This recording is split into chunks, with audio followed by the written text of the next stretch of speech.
Trainer দাদার কথা শুনে আলাদাই লেভেলের মোটিভেশনে মারতে লাগলাম শোল্ডার। শোল্ডার মেরে চলে আসলাম আবার পা মেশিন।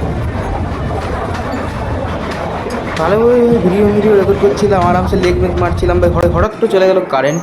এখানের অবস্থা দেখো ভাই, কারেন্ট চলে গেলো। কিন্তু তারপর ওয়ার্কআউট শেষ করে আমি যেতে লাগলাম বাড়ির দিকে। ভাই এরা কারা ভাই, দেখো একদম চোখে লাইট মারে ভাই, একটু লো বিম করেও চালাতে পারে ভাই। তারপর নিয়ে নিলাম দই বাড়ি যাওয়ার জন্য। ভাই এটা জিম রাটদের ভাই স্যাড মুভমেন্ট ভাই, এরা জীবনেও এইগুলো খেতে পারে না ভাই। মানে দেখে কষ্ট লাগলো। তারপর বুক ভরা কষ্ট নিয়ে চলে গেলাম বাড়ির দিকে। বাড়ি যেতে যেতে বডি পুরো ছেড়ে দিল ভাই। মেরেছিলাম লেগ ভাই, গা হাত পা পুরো ব্যথা হয়ে গেছে। তো এখানে দেখলাম ভাই একটা অ্যাক্সিডেন্ট হয়ে গেল, দেখে ভাই ভয় পেয়ে গেলাম। তো আমি বাড়ি গিয়ে ঘুমাই। তোমরা লাইক সাবস্ক্রাইব করে দাও।